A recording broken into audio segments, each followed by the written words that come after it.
The brass handle rattled when she tested it, but as always, the door refused to budge. The black maid leaned back, balancing the laundry basket against her hip, and let her eyes linger on the polished wood that gleamed too perfectly for a part of the house no one ever entered. Every other room bore the marks of life, dust gathering in corners, smudges near handles, carpets that wore the weight of footsteps. But not this one. This door was spotless, gleaming as though it were polished daily, though no one she knew had ever stepped inside. She shifted her basket and continued down the hallway, but the silence there clung to her skin. The mansion was always quiet in its way, the sort of silence born of wealth and vast rooms too large to fill with voices. Yet here, outside this locked door, the air seemed thicker, heavier, as if holding its breath. When she first arrived, she had been told the rules bluntly. Clean the west wing, tend to the dining room, polish the library shelves, but never touch the east wing. It's not part of your duties, the head housekeeper had said, her tone clipped. Don't waste your time there. The warning had been laced with a finality that dared her to ask why. She hadn't, not then. Work was work, and she needed it. But as days passed, her curiosity grew. Other staff avoided the subject altogether. If she mentioned the East Wing, they changed topics, or muttered vague excuses about storage, renovations, or private matters. Yet none of them could explain why the millionaire himself had been seen carrying trays of food upstairs, or why the butler once slipped out of that wing with his hand shaking. On her third week, while dusting portraits in the main hall, she caught the faintest sound, a thud, followed by a muffled voice. She froze, listening, but the butler appeared almost instantly, warning her not to linger. The sound was gone. The hall returned to silence. She wanted to believe she imagined it, but the look in his eyes told her she hadn't. The millionaire, a man whose presence filled every room he entered, always avoided speaking of the East Wing. He barked orders, flaunted his wealth, and reminded the staff daily that they were replaceable. Yet whenever he crossed that corridor, his pace quickened, his face tightening in a way that betrayed unease. She noticed. She noticed everything. That night, when the other staff retired to their quarters, she lingered in the hallway again, pressing her ear to the door. At first, there was nothing, only her own breath and the faint hum of the mansion's electricity. Then, just as she began to pull away, she heard it, a soft scrape, like something dragging across the floor, followed by silence. Her pulse raced, but she stepped back quickly, pretending to straighten the vase on the nearby table. A shadow passed beneath the crack of the door, quick, fleeting, but real. She clutched her apron, heart pounding, and forced herself to walk away. The mansion was full of secrets, but this door was different. It wasn't just locked, it was guarded. And though everyone else pretended not to notice, she could feel it watching her as surely as she watched it. From the very first week, she understood that the mansion was not only built from stone and wealth, but from rules laid down like iron rails. Every corridor hummed with discipline, every clock ticked with precision. The head housekeeper carried a notebook where tasks were assigned down to the minute, and every servant knew the consequences of straying from those lines. Laughter was rare in the halls, conversation muted. Even footsteps were measured, as though the walls themselves might scold you for being too loud. The millionaire was the architect of this silence. He appeared at odd hours, inspecting with a cold eye, running his fingers across surfaces to check for dust invisible to anyone else. He never raised his voice unnecessarily, but when he did, the sound carried a weight that silenced whole rooms. To him, the staff were not people, but parts of a machine. They moved in his orbit carefully, understanding that his approval was as brittle as glass and his displeasure could end a livelihood without a second thought. It did not take long for her to notice the most unspoken of rules: never speak of the sun. His name was rarely said aloud, and when it was, it came in hushed tones, clipped and quickly buried under other subjects. The boy existed like a shadow at the edge of the household, present but never acknowledged. Days went by when she saw no sign of him at all, only faint traces, a tray left outside a door, the distant echo of hurried footsteps up the stairs. The first time she glimpsed him, it was from across the grand hall. He was pale, his shoulders hunched, as though the weight of the air itself pressed him down. A tutor led him by the arm, speaking in low, urgent words. glancing around nervously as though afraid someone might witness the boy's presence.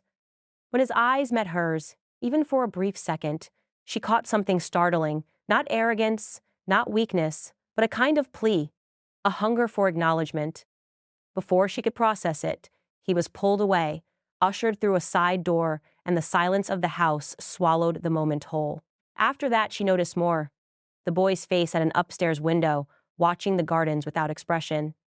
The way the staff stiffened whenever he entered a room, as though their very breaths had to be measured in his presence. And always, always, he was taken away before he could linger too long in anyone's line of sight. She kept her observations to herself, but they grew heavier with time. Why hide him so carefully? Why did a house full of wealth and order carry the presence of someone who seemed more prisoner than child? The rules were clear, the silence demanded, but as she dusted, polished, and carried linens through the echoing halls, the image of his pale face lingered. This was not just a house with rules. It was a house that lived on secrecy. And no matter how carefully everyone else turned their eyes away, she could feel the truth pulsing behind its walls, waiting for someone brave enough to open the door. The house had settled into its usual evening hush, the kind of silence that pressed against the windows and made every footstep seem louder than it was. The maid balanced a stack of freshly pressed linens in her arms, moving carefully down the corridor of the east wing. The air here was colder, the lamps fewer, and shadows stretched long against the patterned wallpaper. She had walked this route enough times to grow used to the unease, but that night something different caught her. It began faintly, so faint she almost mistook it for the groan of pipes or the rattle of the wind slipping through the eaves. A soft, broken sound carried through the stillness. She paused, her pulse quickening as her ears adjusted. It was not the wind.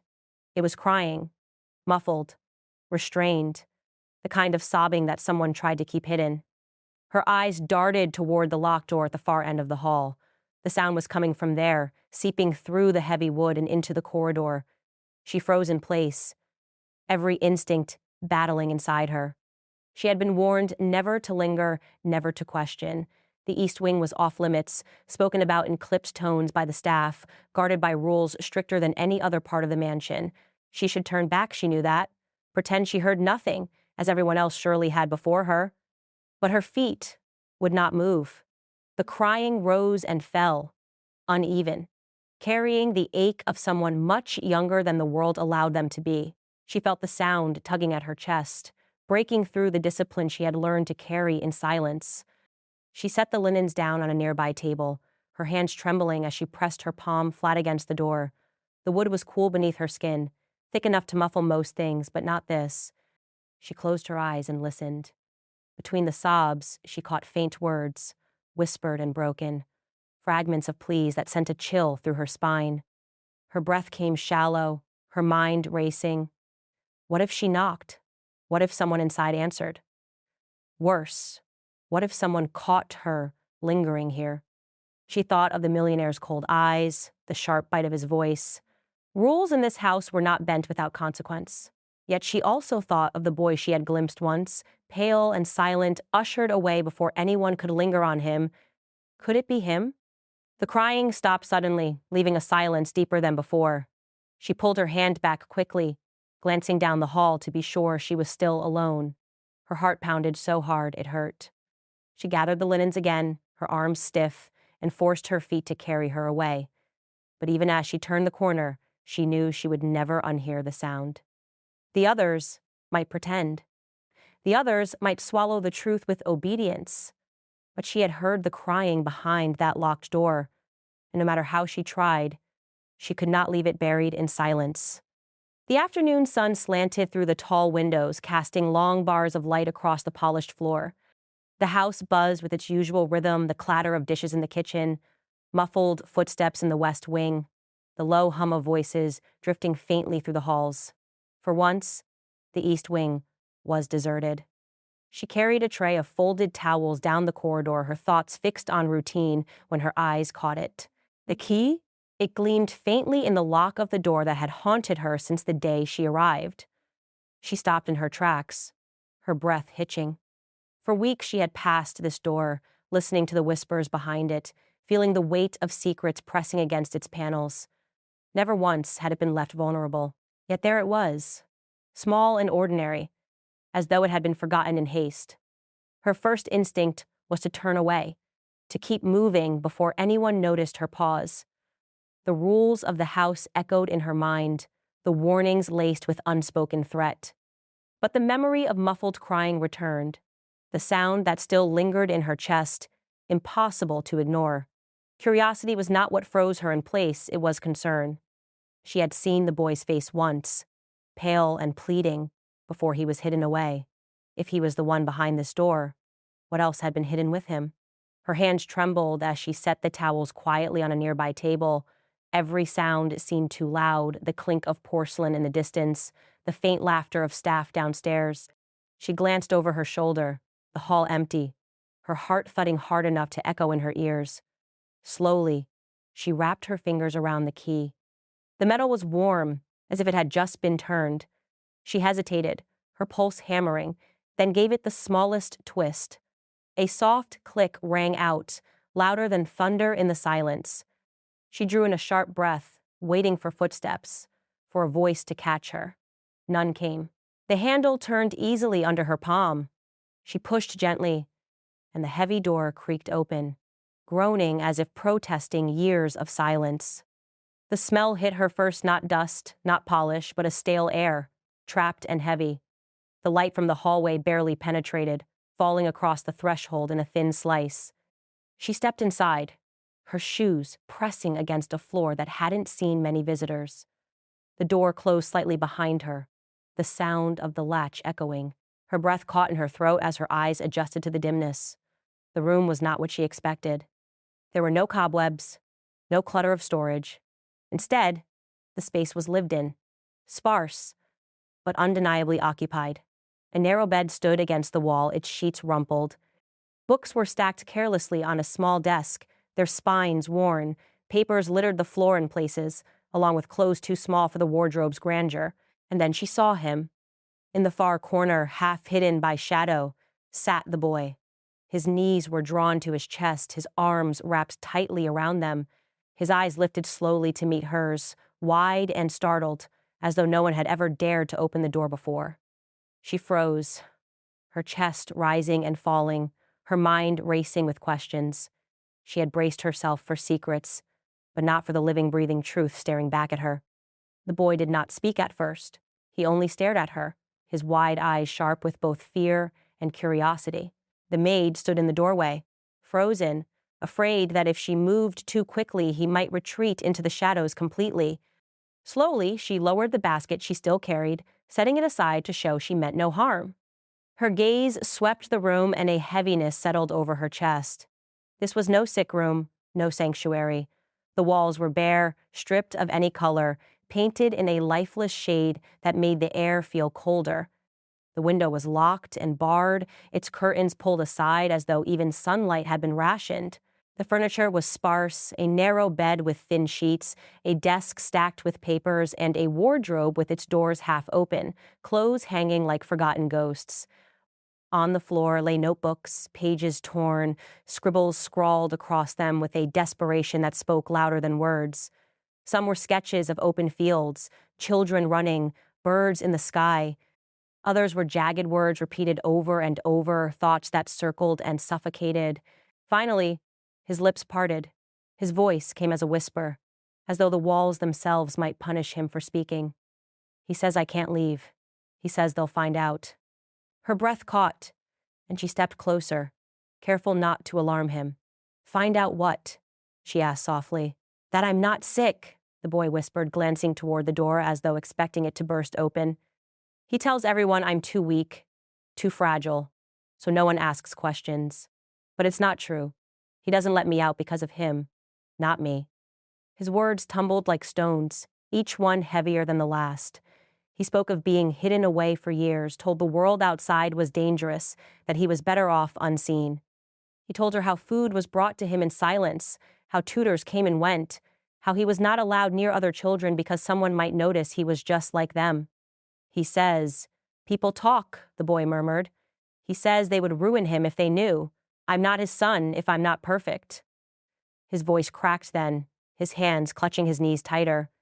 The maid felt a sharp ache in her chest, fury rising beneath her calm exterior.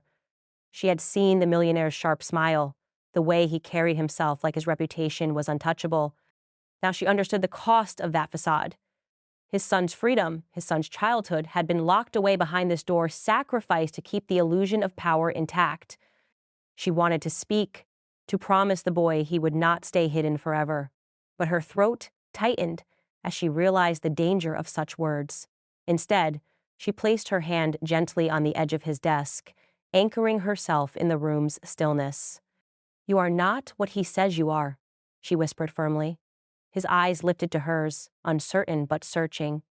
In that moment, the secret of the mansion was no longer just locked behind the door. It was alive in her heart, undeniable, and heavy with the weight of truth she could never again ignore. The discovery did not stay hers for long. Secrets in a house that large had a way of leaking, no matter how tightly locked the doors were. She tried to carry on with her tasks, polishing railings and changing linens as though her heart was not heavy with what she had seen. But her silence cracked the moment she looked another maid in the eye. The word slipped out, hushed but sharp. The boy was not sick. He was imprisoned by his own father. At first, the staff froze, as though even hearing the truth would bring punishment.